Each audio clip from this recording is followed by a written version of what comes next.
జగన్మోహన్ రెడ్డి గారి ప్రభుత్వంలో మరి పార్లమెంట్ సభ్యుడు శాసనసభ్యుడు ఇక్కడ చొరవ తీసుకొని రెవెన్యూ యంత్రాంగంతో మాట్లాడి మరి ఏదైతే మనకు లభ్యమైందో ఏపీఎస్సీ భూములు కావచ్చు ఇతరత్ర ప్రభుత్వ భూములు కావచ్చు మేము అధికారులతో కలెక్టర్ గారితో జేసీ గారితో అందరితో మాట్లాడి ఈరోజు 12,000 మందికి పట్టాలు ఇప్పిస్తే మరి ఇల్లు శాంక్షన్ కాకుండా పట్టాలు ఇచ్చినామని చెప్పండి. మరి ఇల్లు శాంక్షన్ కాకుండా కావాలంటే ఇల్లు శాంక్షన్ వాళ్ళకి ఏదైనా ఆధార్ కావాలంటే ఎన్ని ఇల్లు శాంక్షన్ కావాలంటే కూడా వాళ్ళకి అన్నీ కూడా మేము మీడియా మిత్రుల ద్వారా వాళ్ళకి అందజేయగలుగుతాం. మరి ఈ ప్రభుత్వం వచ్చిన తర్వాత ఈ పీలేరు మండలంలో మరి ప్రభుత్వం ఎన్నిళ్ళు మంజూరు చేసింది, ఎన్నిళ్ళు పునాదులు పడినాయి, ఎన్నిళ్ళు గోడల వరకు ఉన్నాయి, ఎన్నిళ్ళ వరకు వివిధ దశల్లో మోల్డింగ్ వేస్తారు, ఇవన్నీ కూడా వాళ్ళు కావాలంటే కూడా మేము ఇస్తాం. తెలుగుదేశం పార్టీ వాళ్ళు ఇదేమి సీక్రెట్ డాక్యుమెంట్ కాదు, రహస్యంగా పెట్టేటువంటి పేపర్లు ఏం కాదు. మొదలైన తర్వాత కూడా రూపాయి వేసి అమాయకులను మరి మధ్యతరగతి ప్రజలను రూపాయి వేసి మీకు ఇల్లు మంజూరు అని చెప్పి వాళ్ళ ఉరుకులు పరుగుల మీద మేము చూసినాం. పాపం పేదవాళ్ళు ఉరుకులు పరుగుల మీద మీకు ఉన్నారు తెలియదు సార్. ఉరుకులు పరుగుల మీద గోడలు కట్టారు, అప్పులు చేసి మోల్డింగ్ వేసుకున్నారు.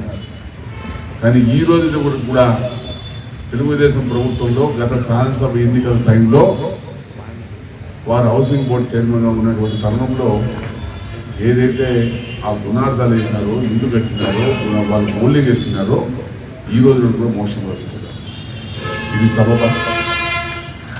ఇది న్యాయమా? మీరు చేసిన విధానము సక్రమ మార్గంలో ఉందా? కానీ వారు సమాధానం చెప్పాలి. నిజంగా మీరు రూపాయి వేసిన ఇల్లు అందుముందు 6 నెలల ముందో సంవత్సరం ముందో తెలుగుదేశం అధికారం ఉన్నప్పుడు మీరు ఎందుకు కేవలము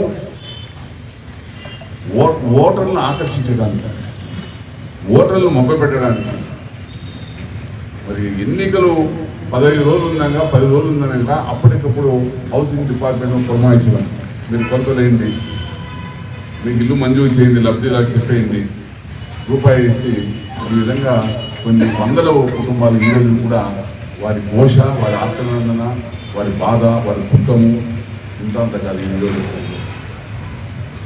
దీనికి తెలుగుదేశం పార్టీ వర్గాలు ఏం సమాధానం చెప్తాయో మీకు అపారమైన అధికారం ఉంది. 3.5 సంవత్సరాలు మరి ముఖ్యమంత్రిగా ఈ కాన్స్టిట్యూన్సీలో ప్రాతినిధ్యం వహించినప్పుడు ఎన్ని వేల ఇళ్ళైనా ఇచ్చిండొచ్చు, ఎంతమందికైనా ఇచ్చిండొచ్చు, ఎంతమంది పేదవాళ్ళకైనా సాయం చేసిండొచ్చు. అటువంటి అపూర్వమైన అవకాశాన్ని మీరు వదులుకొని మరి ఎన్నికల సమీపము దగ్గర వస్తున్నాయి కాబట్టి ప్రజల దృష్టి మరణించేదానికే ఇటువంటి విధానాలు ఆరోపణలు. ముఖ్యంగా వాళ్ళ సొంత గ్రామంలోనే ప్రత్యేక గ్రామంలో